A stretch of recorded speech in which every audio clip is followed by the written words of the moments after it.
बुजुर्गों, भाइयों, अभी मैंने आपके सामने अपनी बातें रख दी थी, लेकिन भाई ज़िया साहब का हुक्म मैंने मुनासिब समझा कि एक ऐसी शख्सियत, पर्सनालिटी इस मोहम्मदाबाद तहसील के एसडीएम यादव जी हमारे दरमियान तशरीफ़ ले आए। जब वो अपनी इतनी जिम्मेदारियों और अपने इतने काम और मशगूलियत और किसी शेड्यूल के बावजूद उन्होंने हमारी दावत कबूल की और यहाँ के इस ऐसे प्रोग्राम में जो ऑल इंडिया क़याम इंसानियत फोरम के बैनर तले हो रहा है, आपने अपनी उपस्थिति दर्ज कराई, तो हमसे फिर ये बिल्कुल मुनासिब नहीं हमें मालूम हुआ कि हम आपका इस्तकबाल न करें और आपके लिए तहनीती कलिमात न कहें।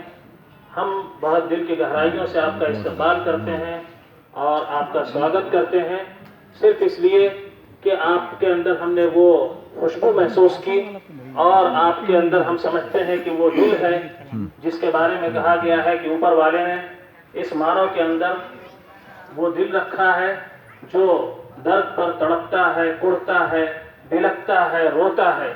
और अगर वो दिल न कुढ़े, किसी जुल्म पर न कुढ़े, किसी ज़्यादती पर न कुढ़े और किसी तकलीफ को न महसूस करे और उसके अंदर बेचैनी न हो और वो बिलके ना, रोए ना, तो दिल नहीं बल्कि वो पत्थर की सिल होगा। हम इस दिल वाले का इस्तकबाल करना चाहते हैं कि जो इन जज्बात के यकीनन हामिल हैं और उनके अंदर ऐसे एहसासात हैं कि इस इंसानियत के नाम पर इकट्ठा हुए इस प्रोग्राम में और इस गोष्ठी में आपने अपना आने का आपने इंडिया दिया और न सिर्फ कहा बल्कि तशरीफ लाए, इसलिए हम आपका इस्तकबाल करते हैं। ऑल इंडिया क़याम इंसानियत फोरम, हमारे एसडीएम साहब कुछ न कुछ इससे वाकिफ हो चुके हैं। मैं मुख्तसरन अर्ज कर दूं कि ऑल इंडिया क़याम इंसानियत फोरम एक देश के बहुत ही बड़े इल्मी और इंटेलेक्चुअल तबके से ताल्लुक़ रखने वाले अली मियाँ नदवी साहब, जो कह सकते हैं कि वर्ल्ड लेवल के एक विचारक थे, और उन्होंने जब देखा कि इस मुल्क में हालात अबतर से अबतर होते जा रहे हैं और लोग इंसानियत को भूल करके, मानवता को भूल करके दानो रोटी बनते जा रहे हैं, तो उन्होंने फिर ये कहा कि अब हमारा बैठ करके किसी जगह लिखना पढ़ना और बैठे रहना ये हमारे लिए नहीं बल्कि पूरे समाज के लिए नुकसानदेह होगा। इसलिए वो अपने घर से निकल पड़े और वो इस तरह का पैगाम लेकर के घूमते रहे। 50 साल पुराना ये प्लेटफॉर्म है, ये मंच है, ये कोई, मैं अभी अर्ज कर चुका हूँ, बता चुका हूँ कि ये कोई तंजीम, कोई जमात और कोई इस तरह की चीज़ नहीं है, बल्कि एक मंच है खुला हुआ, जो इससे अपने अंदर वो महसूस करता है, इससे आमादगी अपने ख्याल में पाता है, वो इस मंच पे आए और इस मानवता के और इंसानियत के पैगाम को आगे बढ़ाने की कोशिश करें। हमारे भाइयों ने बहुत सी बातें कही, मैं एक बात कह करके ही अपनी बात खत्म करूंगा और आपको दावत दूंगा कि ये, जैसा कि अभी बात कही जा रही थी कि मजहब की बुनियाद पर कोई बात नहीं होनी चाहिए। मज़ाहिब अपनी जगह के लिए हैं, बार बार हमने ये बात कही है, फिर दोहरा रहे हैं, मज़ाहिब अपनी जगह के लिए हैं। यहाँ हम सिर्फ मानवता की खातिर इकट्ठा हुए हैं। इंसानियत हमारा सबसे बड़ा हमारा एम और मकसद है। मज़ाहिब अपनी जगह पे हैं, हमारा कल्चर, हमारी सभ्यता, हमारी तहजीब वो अपनी अपनी जगहों पर है। यहाँ हम सिर्फ इंसानियत और मानवता के नाम पे इकट्ठे हुए और इसी चीज़ को लेकर के हम बढ़ रहे हैं और हम समझते हैं कि यही चीज़ इस देश को आगे बढ़ाने में सबसे ज़्यादा मुफीद और मुआविन और मददगार और हेल्पफुल हो सकती है। और ये मुल्क एक गुलदस्ते के मानिंद है। हमारे भाइयों ने कहा उसी बात को आगे बढ़ाने की, गुलदस्ता, जैसे हम अपने कमरे में, अपने घर में गुलदस्ता सजाते हैं, उसमें रंग बिरंगे फूल, भांत भांत के फूल उसमें रखते हैं। अब अगर उस गुलदस्ते में से कोई बहुत खूबसूरत लगने वाला फूल या कम खूबसूरत लगने वाला फूल, कम खूबसूरती वाला भी उसको खूबसूरती प्रदान कर रहा है, सब मिलकर के एक गुलदस्ते को एक हुस्न और एक जमाल और एक रानाई और एक रौनक और एक जिंदगी और एक किरण और रोशनी बख्श रहे हैं। अगर उसमें से किसी फूल को हटा दिया जाएगा तो मेरे भाइयों, गुलदस्ता अच्छी हालत में नहीं रह सकता। फिर उस गुलदस्ते को देख के दिल खुश नहीं होगा अगर एक फूल उसमें से हटा दिया जाएगा। इसी तरह से इस मुल्क में बसने वाले इस गुलदस्ते के सब अपने अपने फूल हैं, चाहे वो किसी मजहब से हो, किसी समाज से हो। इस गुलदस्ते को मेरी आपसे इंसानी रिश्ते से ये दरखास्त है कि इस गुलदस्ते को अपनी हालत पर रहने दिया जाए। ये गुलदस्ता अपनी हालत पर रहेगा तो इसकी खूबसूरती और इसकी चमक दमक इसी तरह रहेगी। इस गुलदस्ते को कायम रखने की कोशिश की जाए और हम दिल की गहराइयों से अपने SDM मोहम्मदाबाद साहब का दिल की गहराइयों से इस्तकबाल करते हैं। इस पूरे जो इस्तकबालिया कमेटी है, जो इस प्रोग्राम के ऑर्गेनाइजर्स हैं, और बिलखुसूस ज़िया मोहम्मद साहब की तरफ से, और हम ये चाहेंगे कि आप जैसे लोग, इंसाफ पसंद लोग और इंसानियत का दर्द अपने दिल में रखने वाले लोग हमारे आगे रहें, तो हम समझते हैं कि हमारे अंदर और बल और ताकत और कुव्वत और तवानाई मिलेगी और ये इंसानियत का कारवां आगे से आगे जाता रहेगा। और इस कारवां को रोकने वाले जो लोग हैं उनको तो हम कुछ नहीं कहेंगे, सिर्फ ये कहेंगे कि इस इंसानियत के कारवां में आओ, दूसरों का दर्द बांटो। मैं आपसे कसम खा करके कहता हूं कि दूसरों का दर्द बांटिए, देखिए दिल को कितनी तसल्ली और सुकून मिलता है। दूसरों के दर्द पर तड़पिए, ऊपर वाले ने तड़पने के लिए ये दिल दिया है, तड़पिए, मजा आएगा। जिंदगी का असल मजा, जिंदगी का असल सुकून, जिंदगी का असल चैन और जिंदगी की असल राहत वो गोलियों से नहीं मिलेगी, रात को खा करके सोने वाली गोलियों से। दूसरे का दर्द बांटिए, दूसरे के दर्द में शरीक होइए, देखिए कैसा सुकून मिलता है और कैसी इत्मीनान की जिंदगी नसीब होती है। ऊपर वाला भी खुश, दुनिया भी खुश।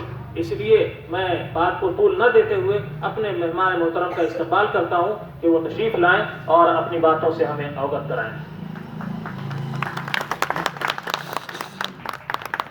यहीं दे दीजिए माइक, यहीं दे दीजिए। चला जाएगा ना? चला जाएगा। वो तार थोड़ा सा खोल लीजिए, हो जाएगा।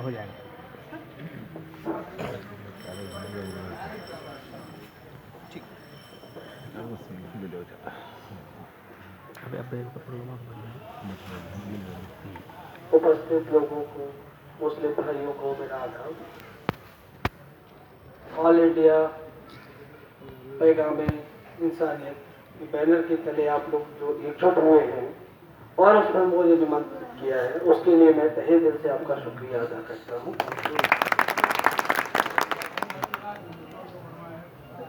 मैं तो यही मानता हूँ, ना कोई हिंदू है, ना कोई मुस्लिम है, ना कोई ईसाई है, ना कोई सिख है, ना कोई यहूदी है, हम सब सबसे पहले इंसान हैं। इंसान को एक आज़ादी दी थी, जिसने उसको जन्म दिया, जो उसकी जहां में रक्षा कर रहा है, उसको वो पूज सके। उसी पूजन के आधार पर, उसी शक्ति को पूजने के आधार पर एक तरीका बनाया गया और उसको प्रतिष्ठित किया गया, वही धर्म है। धर्म व्यक्ति से है, व्यक्ति उस धर्म को मानता है। धर्म उस रास्ते को दिखाता है कि आप सद्मार्ग पर चलें। धर्म ये नहीं कहता कि आप कुछ गलत कार्य करेंगे, गलत कार्यों को रोकने का जरिया धर्म है। अगर एक धर्म है तो वो आपको रास्ता दिखाता है, आपको बताता है कि आपको जीवन में, अपने व्यक्तिगत जीवन में, अपने सार्वजनिक जीवन में किस प्रकार से चलना है। वही धर्म है। धर्म और इंसानियत अगर एक साथ मिल जाए, वही इंसान को बना देती है।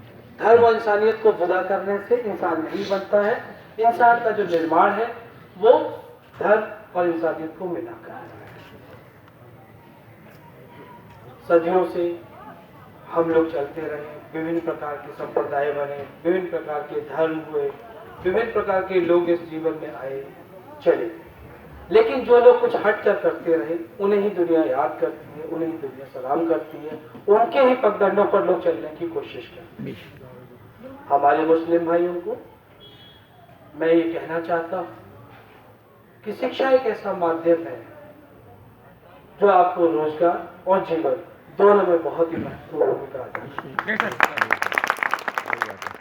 शिक्षा वो ऐसा अस्त्र है, अमोघ अस्त्र है, जो कि आपको इतना बलशाली बनाता है कि आप कहीं भी खड़े रह सकते हैं। वो आपको कभी भी झुकने नहीं देता, आपके अंदर की चेतना को जागृत करता है। जब आप उस चीज को जान जाते हैं, तभी आप जीवन के सफर में आगे बढ़ पाते हैं। आप व्यावसायिक तालीम हासिल करिए, अपने आप को प्रतिष्ठित करिए, अपने जीवन को अच्छा बनाइए, अपने परिवार को सुख दीजिए, तभी आप लोग आगे बढ़ सकेंगे। पहले व्यक्ति है, व्यक्ति के बाद परिवार है, परिवार के बाद समाज है। जब आप इस प्रकार से समाज के बारे में सोचते हैं, इसका मतलब आपने 2 स्टेजेस को कवर कर लिया है। व्यक्तिगत आकांक्षाओं की पूर्ति कर ली, पारिवारिक जो जरूरतें थी उनको आप पूरा कर चुके हैं। अब समाज के बारे में सोचने की आवश्यकता आपको पड़ रही है। आप लोग सभी बुद्धिजीवी लोग हैं, अपने परिवार का विशेष ख्याल रखें, और अपने समाज को जो जितना दे सकता है और जो दूसरों से ग्रहण कर सकता है उसकी तरफ चले। आज अराजकता का कहीं कहीं माहौल सुनने में आता है, लेकिन मैं आपको विश्वास दिलाना चाहता हूँ, आपसे ये कहना चाहता हूँ, जबकि आपके दिल में इस तरीके का जज्बा नहीं है तो कहीं भी किसी प्रकार की अराजकता नहीं है। अराजकता से लड़ने के लिए हमें अपने अंदर हौसला सबसे ज्यादा चाहिए, और जब तक आपके अंदर हौसला है कोई भी बाहरी ताकत, कोई भी व्यक्ति आपका कुछ भी नहीं बिगाड़ सकता। उसके लिए हमें अपने आप को मजबूत करना होगा। मजबूती कहाँ से आती है? दिल से आती है। और 100% जो मैं आप एक बात बताना चाहता हूँ, हार तभी मुमकिन है जब हम अपने आप से हार मान लेते हैं, और जिस वक्त हम अपने मन से हार नहीं मानते हैं तब तक हार हमारी नहीं होती है। हार का असली कारण वही है कि मनोस्थिति से अगर आपने हार मान ली तो आप हारे हुए हैं, अन्यथा आप नहीं हारे। क्योंकि इम्पॉसिबल वर्ड भी जो है वो अपने आप में दो शब्दों को मेल रखता है, आई एम पॉसिबल, मैं भी पॉसिबल, मैं भी कर सकता हूँ। तो इम्पॉसिबल दुनिया में कोई चीज़ नहीं होती है। तो इंसानियत का पैगाम लेकर जो आए हैं, जो लोग ये सोचते हैं कि इंसानियत का पैगाम आगे नहीं जा सकता, वो झूठी बात है। इंसानियत का पैगाम उसी दिन से चालू हो जाता है जिस वक्त आप जन्म लेते हैं। जब आप जन्म लेते हैं तो आप जिन आंखों से दूसरे को देख रहे होते हैं और उसमें जो प्यार दुलार होता है वही आपको इंसानियत वही दिखा देता है। वही पहला पार्ट आप इंसानियत का सीख चुके होते हैं, और वही आप धीरे धीरे अपने जीवन में ला रहे होते हैं। कोई नया पार्ट कहीं से कोई नहीं सिखाता है। मैं एक और बात करना चाहता हूँ कि जिस जगह आप लोग रहते हैं वो आपकी अपनी जगह, वो आपकी पहचान दिलाने की जगह है। उसको इतना अच्छा बनाइए कि वो आपको लगे। मैं जब इस मोहम्मदाबाद में आया था तो मेरे मन में ऐसी धारणा थी कि पता नहीं कैसा एरिया होगा, बहुत सुदूर मुझको पोस्टिंग दी गई है। लेकिन जब मैं यहाँ आया हूँ तो मुझे ऐसा अपने अंदर कोई भी महसूस नहीं हुआ। मुझे आप में और वहाँ के लोगों में कोई खास फर्क नहीं दिखा। सिर्फ डेवलपमेंट की बात है, डेवलपमेंट भी वहाँ के व्यक्तियों ने किया है, और आप लोग मिलजुल कर एक साथ हाथ से हाथ बढ़ाकर कंधे से कंधा मिलाकर चलेंगे तो ये भी पिछड़ा हुआ एरिया नहीं रहेगा। बहुत जल्दी आपके पास एक्सप्रेस वे होगा, जैसा वेस्टर्न यूपी में एक्सप्रेस वे है, इसी तरीके का आपका इस एरिया में भी एक्सप्रेस वे बनने जा रहा है। बंदरगाह के लिए भी छोटा बंदरगाह आपको गंगा घाट के पास बना दिया जा रहा है, जिससे आप लोग जो कार्य कर रहे हैं, जो आप एक्सपोर्ट में जाना चाहते हैं, जल के माध्यम से एक्सपोर्ट करेंगे, उसमें आपको उत्तर प्रदेश सरकार और भारत सरकार के द्वारा विभिन्न योजनाओं के माध्यम से लाभ दिया जाएगा। क्योंकि आप लोग के परिवार से कई सारे लोग सऊदी अरेबिया में काम करते हैं, वहाँ से पैसा मनी जो है वो आप लोगों के पास आता है। उस पैसे का व्यावसायिक उपयोग करिए, यहाँ अपनी स्थिति को मजबूत करिए, अपने भाइयों को रोजगार दीजिए। आपके भाई लोग जब आगे बढ़ेंगे तो वो खुद अकेले आगे नहीं बढ़ते हैं, वो आपको भी आगे लेके जाते हैं। देखिए, मैं अपने क्षेत्र से सेलेक्ट होके आया हूँ तो मेरी अकेले की प्रशंसा उसमें नहीं है। मेरे भाई बंधु, मेरे रिश्तेदार लोग कहते हैं कि मेरा फलाना फलाना एसडीएम है, तो उससे उनकी प्रतिष्ठा में भी वृद्धि होती है। इसी तरीके से जब आपके साथ का कोई आदमी आगे बढ़ेगा, 4 लोगों को आप रोजगार देंगे, तो निसंदेह वो आपकी उपलब्धि है। वो व्यक्ति कभी भी आपको धोखा नहीं देगा हमेशा, क्योंकि आपने उसके साथ उस कठिनाई के दौर में साथ दिया है जबकि वो उसको आवश्यकता थी, तो आपका जिंदगी पर रेडी रहता है। सिख समुदाय के लोगों को मैंने शायद ही अपनी इतनी बड़ी लाइफ में कभी भीख मांगते हुए देखा है। वो एक दूसरे को कोऑपरेट करते हैं, एक दूसरे के साथ बढ़ते हैं। उनके जो खाने का इंतजाम है, जो उनका लंगर चलता है, एक अच्छा, वहाँ किसी से पैसे नहीं लिए जाते हैं। हमें अपने नगर में इस प्रकार के कुछ आयोजन करते रहना चाहिए। कुछ लोग मिलके एक ऐसा लंगर, जो हमारे लिए गरीब लोग हैं जिनको 2 वक्त की रोटी नहीं जुटा पा रहे हैं, उनको इस प्रकार के भोजन की व्यवस्था हो सके। तो हमारे मुस्लिम भाइयों से मेरा आग्रह ऐसा रहेगा कि आप ऐसा कोई बनाइएगा अपने यहाँ, जिससे कि आपके जो गरीब तबके के लोग हैं, जिनको 2 वक्त की रोटी मुश्किल से मिल पा रही है और जिसको बाकी जरूरतमंद है, उसको भोजन उपलब्ध हो सके। हमेशा याद रखिएगा, अपनी थाली में उतना ही लीजिएगा कि व्यर्थ ना जाए, क्योंकि आपका बचा हुआ भोजन किसी ना किसी के काम आ जाएगा। क्योंकि एनर्जी जो है वो ना ही पैदा की जा सकती, ना ही समाप्त की जा सकती है, एक फॉर्म से दूसरी फॉर्म में ट्रांसफर। ऐसे ही खाना जो है वो लिमिटेड है, खाना बनाया नहीं जा सकता। फसल उतनी जमीन तो उससे ज्यादा जमीन पे नहीं उगेगी, लेकिन उससे ऊपर कहाँ ले जाएंगे आप? नहीं ले जा सकते। तो उस फसल के लिए हमें मिल बांट के खाना होगा, हमें एक दूसरे का ध्यान रखते हुए खाना होगा। एक और महत्वपूर्ण बात मैं आपसे करना चाहूँगा कि हमारा जो मोहम्मदाबाद तहसील है, भारत सर्वेक्षण स्वच्छ सर्वेक्षण 2018 में प्रतिवाद कर रहा है, या विभिन्न प्रकार के कार्यक्रमों का आयोजन किया जा रहा है, जागरूकता लाई जा रही है। आप लोग भी उसमें शरीक हो। आप लोगों के बिना भागीदारी के हम किसी भी मोर्चे पर सफल नहीं हो सकते, और सफलता का असली आनंद तभी होगा जब हम मिलजुल कर किसी चीज को करते हैं। 26 जनवरी या 15 अगस्त को जो परेड निकलती है, उस पर आपने देखा वो जो झांकियां निकलती हैं, और जो हमारी सेना के जवान एक मोटरसाइकिल में 20, 21, 22 लोग खड़े होकर जो अद्भुत कला का दिखाते हैं आपको, वो बिना एक दूसरे के समायोजन के, बिना एक दूसरे के सहयोग से पॉसिबल नहीं हो पाती है। हम लोग उस चीज को देखते ही अचरज करते हैं कि एक बाइक पर बिना हैंडल पकड़े हुए इतने सारे लोग कैसे अपने आप को नियंत्रित किए हुए, यही एक अद्भुत कला है। इसी प्रकार की अद्भुत कला, एक दूसरे का हाथ हम लोग पकड़े रहेंगे तो इस क्षेत्र का हम लोग बहुत अच्छे से विकास कर सकेंगे।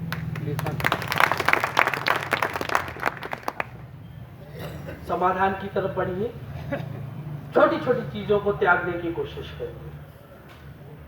इस चीज के लिए मत आंखें दौड़ाइए, इस चीज के हाथ लिए मत कराइए कि सरकार आएगी और हमारे लिए कुछ करके जाएगी। क्षेत्र जो है वो आपका अपना है।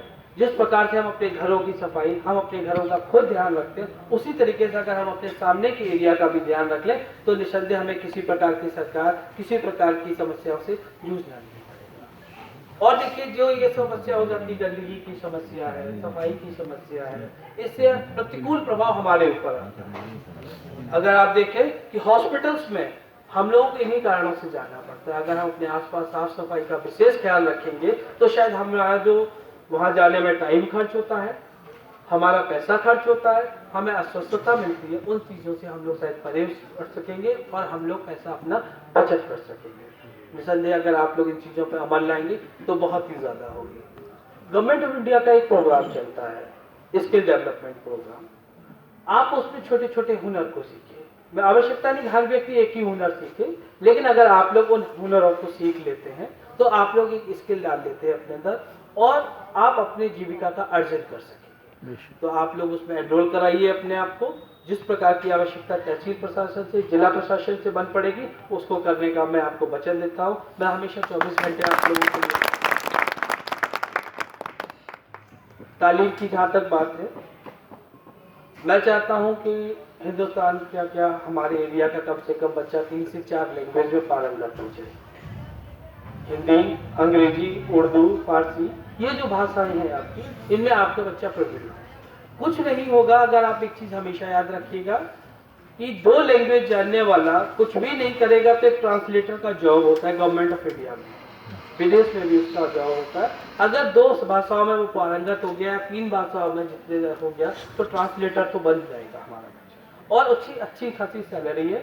जिस ग्रेड में मैं काम करता हूँ उसी ग्रेड में वो ट्रांसलेटर भी काम करता है लगभग, या क्लास बी की पोस्ट है, 9200 का जो ग्रेड होता है उस पर काम करता है। अपने बच्चों को बिना किसी नागा किए हुए, बिना किसी छूट दिए हुए विद्यालय की तरफ भेजिए। उत्तर प्रदेश सरकार और केंद्र सरकार विभिन्न योजनाओं के माध्यम से उन लोगों को बहुत अच्छी सुविधा है। अगर आज का बच्चा पढ़ जाएगा तो निसंदेह वो आगे कुछ ना कुछ करेगा। जो अज्ञानता है वो बहुत सारी समस्याओं की जड़ है। जो चीज हम लोग नहीं जानते हैं, हमको किसी भी प्रकार से बगलाया जा सकता है। कहीं किसी जगह नहीं लिखा है कि इंसानियत अच्छी चीज है। तो मैं तो सोचता हूँ कि कुरान में जो लिखा है इंसानियत बहुत अच्छी चीज है, हर आदमी को इंसानियत का पाठ पढ़ाया जाता है। कुरान भी कहती है इंसान वही है जो दूसरों के दुख दर्द का करे और जो अपने गरीब भाइयों का विशेष ख्याल रखे। वही कुरान की बात एक लाइन का पाठ जो है कुरान पर भी कहता है। आप लोग रमजान के महीने में व्रत रखते हो, इसीलिए रखते हैं कि उसके आप लोग कोई गलत काम अगर आपने जिंदगी में किया है तो उसका प्रायश्चित आप कर सकें। आप उसके बाद जो है सब लोग एक साथ मिल बैठ के रोजा रखते हैं, एक दूसरे के इफ्तार पार्टी करते हैं, वो इसीलिए रखी गई है। वो हमारे मन को स्वतंत्र करने के लिए रखी कि हम सोच सकें कि हमने कहीं कोई गलती तो नहीं की है। इसीलिए इस प्रकार के रमजान जैसे पवित्र महीने का किया जाता है। और मैंने देखा है कि एक आप लोगों का जुलूस निकलता है जिसमें कि लोग एक दूसरे को अपने शरीर को जख्मी करते हैं, वो याद में है उन लोगों की। तो इस तरीके के जो आप लोगों के धर्म में है, महिलाओं को आप लोगों के यहाँ थोड़ा कम प्रोत्साहन दिया जाता है। मेरा निवेदन है, व्यक्तिगत निवेदन है कि महिलाओं को आप लोग आगे लाइए। वो लोग जिससे पढ़ जाएंगी तो आपका परिवार पूरा पढ़ जाता है। पर्दे से अगर वो बाहर आती तो इसमें कोई हिचक नहीं है, क्योंकि आज हम आधुनिक समाज की तरफ। आधुनिक समाज में महिलाएं भले ही हमारे यहाँ नौकरी पेशा ना हो, लेकिन कम से कम वो इतनी पढ़ी लिखी तो हो, कल को अगर आपको कुछ हो जाता है या उनको किसी स्थिति में विषम स्थिति में आ जाती है तो अपना जीविका अर्जित कर सके, अपने बाल बच्चों को पाल सके। बाकी लोग जो यहाँ बहुत अच्छा है, मुझे लगा कि तहे दिल से मैं ये कहना चाहता हूँ, अगर आप और हम मिल जाएंगे तो वक्त दूर नहीं कि हम खुशियों के रास्ते पे चल सकें। खुशियाँ तब बहुत अच्छी लगेगी जब हमारे पड़ोसी में खुश होगा।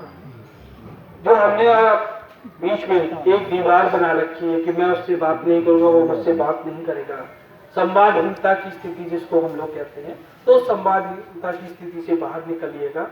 बड़ा सुकून मिलता है जब आप अपने दिल की बात अपने साथ वाले से कह सकते हैं। हमेशा जो भाइयों के विवाद है उसमें यही बात है कि वो आगे पास आकर नहीं कहा, मैंने उसके पास जाकर नहीं कहा। जिंदगी में हम अलग अलग रास्तों पे चलते रहे और चलते चलते इतनी दूर निकल गए कि दोबारा कभी मिलन नहीं हो सका। क्योंकि देखिए कि आपका और आपके भाई का या आपके साथी का किसी न किसी एक बिंदु से ही निकलना हुआ था और अल्टीमेटली आप इस तरीके से चलते जा रहे थे, कभी इस जगह नहीं पहुंच पाए। तो इस चीज का विशेष ख्याल रखिएगा कि आप लोग आपसी मनमुटाव को दूर कर सके। वही वास्तविक आपकी शक्ति है, उस शक्ति को पहचानिएगा। अपने बच्चों में वो संस्कार डालिए जो कि वो इस चीज को पहचान सके। उनके अंदर इंसानियत का पाठ अगर आप बचपन से ही डालेंगे, एक जो बचपन से हम लोग एक साथ रहते थे, आज बड़े होते होते इतने दूर होके चले गए हैं कि हमारे आपके बीच में इतने ज्यादा मतभेद हैं। उन मतभेदों को दूर करेंगे। इंसानियत जो फोरम बना हुआ है, इसका मूल उद्देश्य भी यही है कि एक दूसरे के बीच में जो कटुता है उसको दूर करके अच्छे मार्गों पर अच्छे कार्यों को करते हुए एक साथ इकट्ठे खड़े हो सके, जिससे हमें किसी भी प्रकार की बाहरी ताकत या बाहरी किसी भी व्यक्ति का, किसी भी संस्था का विरोध जो है वो न झेल सके। हिंदुस्तान की जो पहचान है वो हिंदू मुस्लिम एकता या जो इतनी सारी विभिन्नताओं का देश है, उसी के कारण हमारे को भारतवर्ष को पूरे राष्ट्र को अंतर्राष्ट्रीय स्तर पर पहचान मिली हुई है। ऐसा कोई नहीं है कि हम लोग को अलग कर सके। हमारी अंतर्राष्ट्रीय उस पहचान को बनाने के लिए इंसानियत फोरम जो प्रयास कर रहा है, उसके लिए ये संस्था मेरी तरफ से और सभी के मेरे तहे दिल से इसको शुक्रिया अदा करता हूँ। धन्यवाद।